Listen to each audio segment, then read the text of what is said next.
Hello, my name is Sarah Peterson, and I'll be giving a presentation on my findings regarding the Chernobyl nuclear power plant accident of 1986.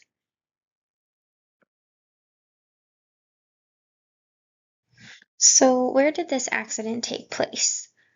The Chernobyl power plant is located in Europe, specifically in Ukraine, which can be seen circled in yellow at the bottom left photo. As seen by this map, the power plant is also near Belarus and Russia, which were also areas that were affected by the nuclear disaster due to winds that actually carried the radioactive smoke. It's also important to note that at the time of the accident in 1986, this region was also part of the former Soviet Union.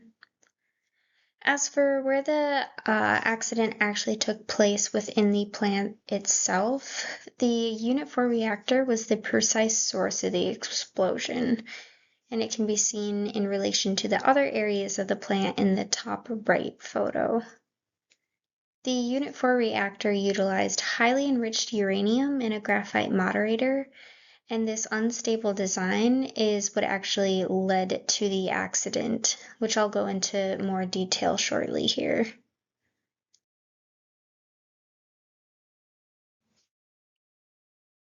Construction of the Chernobyl power plant began in August of 1972 and proceeded to make weapon-grade plutonium for the Soviet Union military, and was also used to produce electricity for commercial use.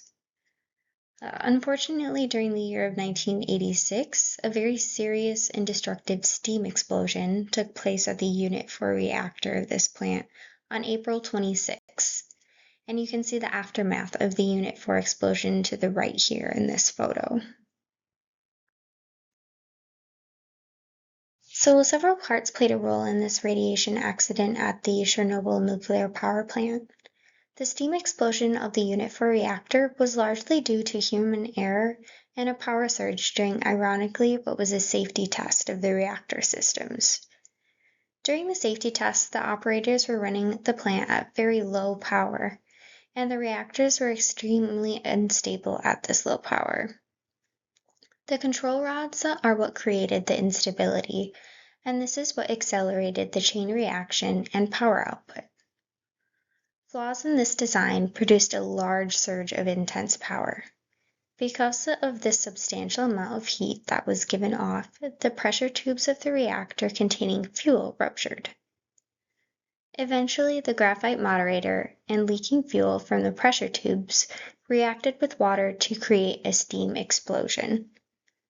To conclude these events, the explosion of the reactor 4 released radionuclides including cesium-137, iodine-131, and plutonium-239 into the atmosphere, which led to the radiation contamination of the plant and surrounding areas.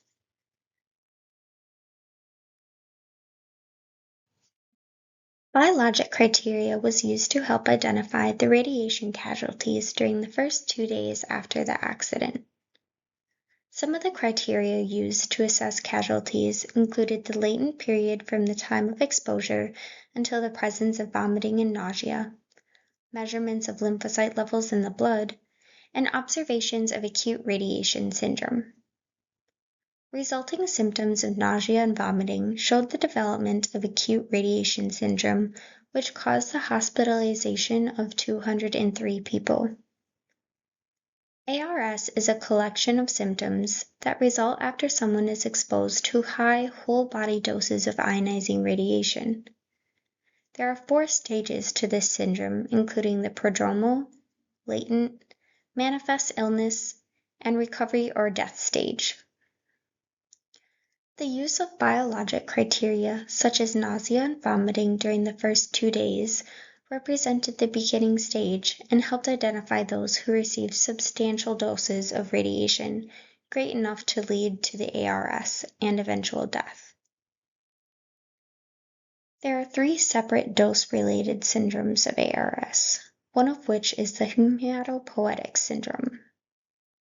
Measuring the level of lymphocytes in the blood of those exposed indicated their depletion in the person's blood and showed possible expression of this syndrome. In these cases, stem cells of the bone marrow had been damaged due to the high doses received and led to the failure of some organ systems. Physical dosimeters were unavailable during the time of this accident, so scientists have continued to assess dose estimates through biologic dosimetry instead of using a measurement device. Biologic dosimetry involves the analysis of damaged tissues to estimate the received radiation doses. As mentioned briefly before, the quantity of lymphocytes along with granulocytes in the blood and hematopoietic cells of bone marrow in an exposed person's blood are measures that can be used to assess dose. For dose assessment, scientists can also analyze the occurrence of dicentric chromosomes in the blood, showing abnormalities due to received doses of ionizing radiation. It is also important to note that long-term follow-up studies are necessary to assess the magnitude of other long-term effects of those that were exposed to fully understand the effects of some possible health effects, such as breast cancer, leukemia, and other radiation-induced malignancies. Several groups of people were exposed to high, whole-body doses of ionizing radiation.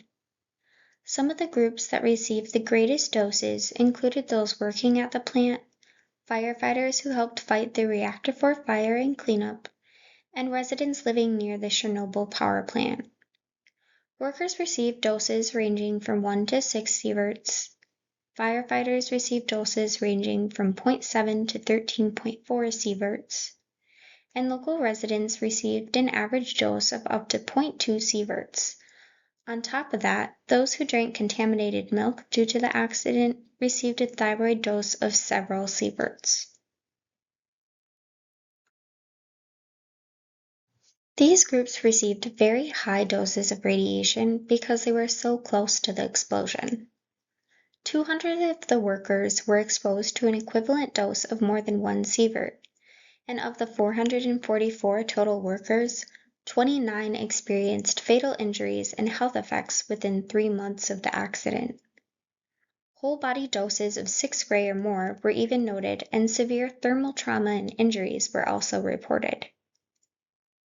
Groups of responders, including firefighters, fought to contain the fire and damaged reactor. 134 were exposed to a range of whole body doses from 0.7 sieverts to 13.4 sieverts, as mentioned previously, and they also contributed to the 29 people who died as a consequence of severe burns and ARS. Thyroid cancer was the greatest contributor to the harmful effects that impacted those exposed. The radionuclide iodine-131 was released in the air by the explosion. The thyroid gland takes this up and it becomes concentrated in the gland. Years later, this led to 5,000 cases of thyroid cancer. The incidence of thyroid cancer greatly impacted the children of Belarus, Ukraine, and Russia in the areas surrounding the plant. In an attempt by physicians to reduce the incidence of this cancer, they actually administered potassium iodide, which would inhibit the uptake of iodine-131. Those efforts helped, but the impact this accident had on those living nearby created many health concerns. In conclusion to this unfortunate event in 1986, the science community has continued research of epidemiologic studies to analyze the incidence of certain diseases in populations, such as radiation-induced cancer. Proper education is essential for those utilizing or working around ionizing radiation, and even though the doses received in occupations such as radiography are almost negligible, especially when compared to accidents such as Chernobyl, it is still important to understand the biologic effects of ionizing radiation. For instance, this acquired knowledge may help radiographers understand the importance of radiation safety and complying with ALARA. Here are the resources I used to gather my findings, and I thank you for listening to my presentation.